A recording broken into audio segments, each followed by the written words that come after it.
Hey there, welcome to part three of our discussion on evolution. This time we're going to talk about speciation and extinction. Remember, last time we talked about Hardy-Weinberg, we talked about allele frequencies, and we talked about how different situations could change allele frequencies within a population, and those were drivers of evolution. We talked about bottleneck events, migration, founder effect, things like that. As we talk about speciation, we're going to have to talk about nomenclature and how we organize species. And to do that, we're going to use a system that was developed by Linnaeus. So this might be a familiar kind of hierarchy of organization where you have domain, kingdom, phylum, class, order, family, genus, species, and subspecies. Well, these groups go from broad to specific. So within domain eukarya, you have us, we're eukaryotes, and you also have organisms like those single cell organisms that we looked at in lab, like the paramecium, for example.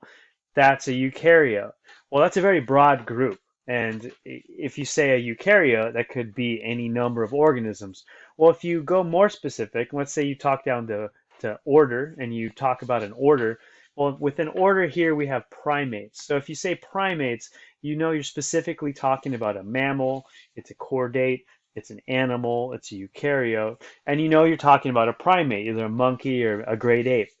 Well, if you keep going down, you'll eventually get to genus, and our genus is Homo, and our species is Sapiens. And so when you talk about species, you're actually talking about a very specific clade within a broad set of categories. Most of what we're talking about today is going to lie within the genus and species and perhaps subspecies level. When you look at the genus, notice how it's written. It's written in italics and it also has a capital. It's a capital H in Homo and then italics. For species, it's also in italics, but that first letter is not capitalized. So here you have a group of organisms that form Animalia, but here you can see that it's written in non-italics. So we know we're not talking about genuses or species here. Taxonomy allows us to make sense of the seemingly endless diversity we find in nature by organizing what we see into groups according to how they relate to each other. When we look at different groups, we often look at them through the lens of a taxonomic tree. So this is a taxonomic tree in its most simple form.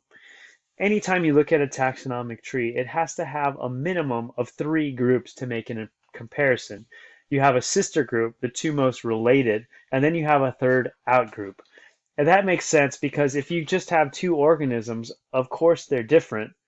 You don't really know how different they are until you have a third to compare them to. If you look here, taxon A is sister to taxon B. Taxon A and taxon B have a common ancestor, and that ancestor is not the ancestor of taxon C. So here we can say A is more related to B, and C is an outgroup. So when you look at any taxonomic tree, it's helpful to first start with that smallest sister taxa, and then think outgroup. Because what you want to understand is a relationship between organisms, not necessarily the shape of the tree. What do I mean by that? Well, let's look at this first example. Y and Z are sister taxa. The outgroup for Y and Z is X. So Y and Z are sister, and X is the outgroup.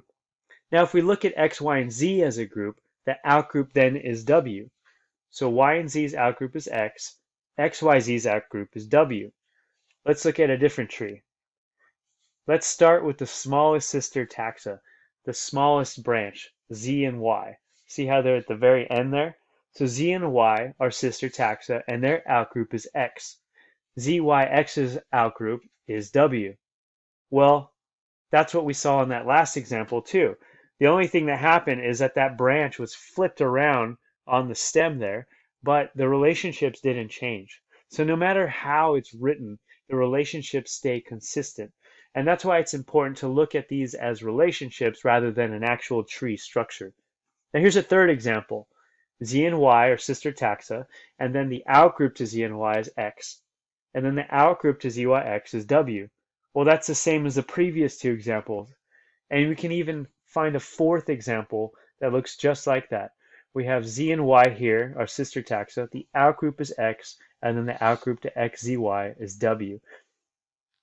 If I were to give you these four clades on a test and ask you if they're the same or they're different, the answer is that these are actually all the same.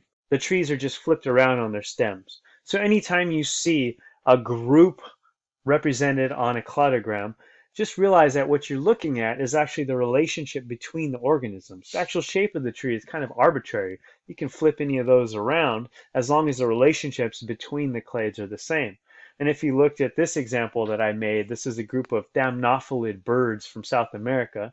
If you look down at the ends of those branches, you would indeed find there's groups, and those groups are related to other groups, and you can flip them around however you want, but that relationship stays the same. Now, this isn't particularly useful. It's so complicated I can't even read it, but it does show that the complexity starts to build as you get towards the end of the branches. And if you have too many individuals represented on one flat tree, you can wrap it around and then impress everyone with that.